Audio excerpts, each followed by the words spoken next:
Shall we move on? Sure. What is your opinion on the statement, money is evil? And this is yours, Petros. No, I don't, personally, I don't think that it's evil. I heard this statement by quite a few people, but most of them, not all, but most of them, they had a tendency to blame other people for what was happening in their life. Okay, they blame the banks, they blame, even though they asked for loans and that they couldn't pay, that money, it's all the evil in the world. And usually are people who, they have the tendency of blaming others, but also there is some kind of violent tendency there to find a scapegoat. From my experience, again, not everybody, but a big number of people like that, there are people who they kind of need the adversary, an enemy, to function. And most of the times, unless there is this adversary, they have issues. They need someone to be there as evil, but also because money are evil, and if they want to identify to be in the position of goodness or good person, then they totally create the opposite relationship with money. They might not have it, they might spend it, which is fine as long as it brings them peace. But even if it brings them peace, which in this case I doubt it, because if you have peace, then you do not need the adversary. If you are actually peaceful even without having money, then you wouldn't need the adversary to say money is evil.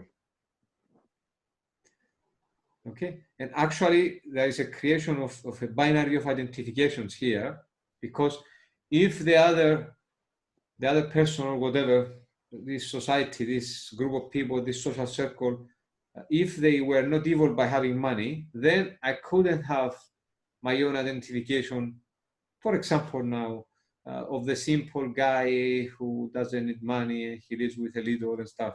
So it's about identification, but it's a very powerful identification of using the adversary. Okay, you need to make something evil in order to facilitate a position, a space in life for you. And this always brings, let's call it not positive or not, it doesn't lead you to calmness and relaxation.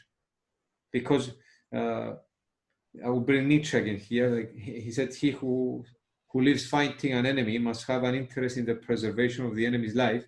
If you are fighting this adversary, this belief money are evil, then it is that you need to be constantly in your life, because you will situate yourself as the opposite.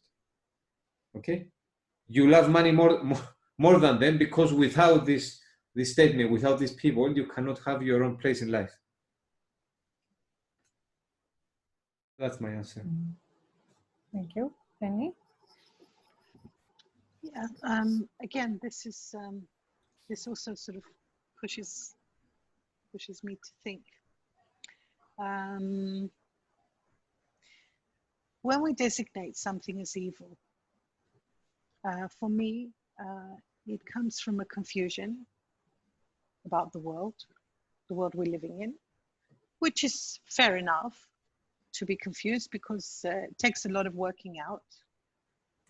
If you don't happen to have something indicated early on, you have to get some life experience, and you have to work it out.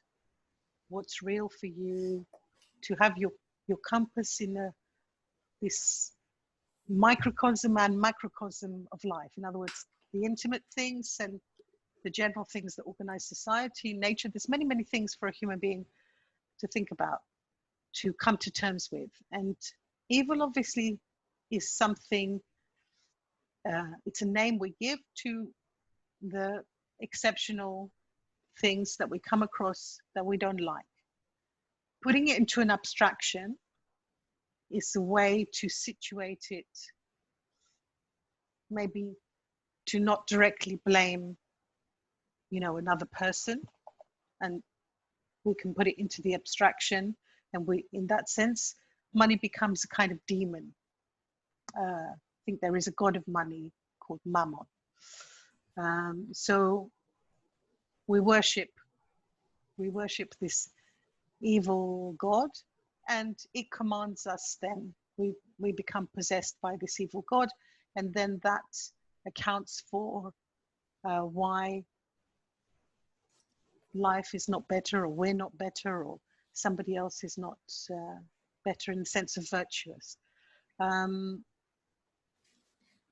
So for me, it's a matter of confusion, and it's an attempt to treat the hatred and the desire for revenge.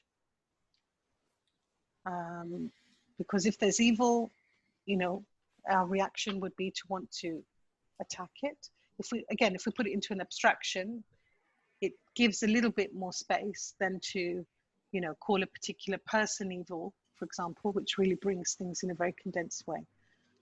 So really, to have some clarity on this, it's a certain way in which somebody repudiates their desire. In psychoanalysis, we talk about the divided subject, especially Lacan talks about subjective division.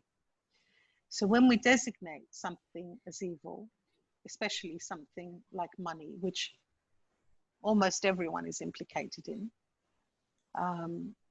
very few people are not, it's a way that shows that I have to denounce something that is desirable to me. So my relation to my desire is that I denounce it. So to say money is evil is like saying my desire is evil. Have you finished, Penny? Yeah. Okay, well, I was just thinking now that you are talking that some people might, with money, we buy, let's say, nappies for our kids, we buy meals, we buy things that makes us happy, we travel, we do philanthropy. So how can we put this perspective into money is evil?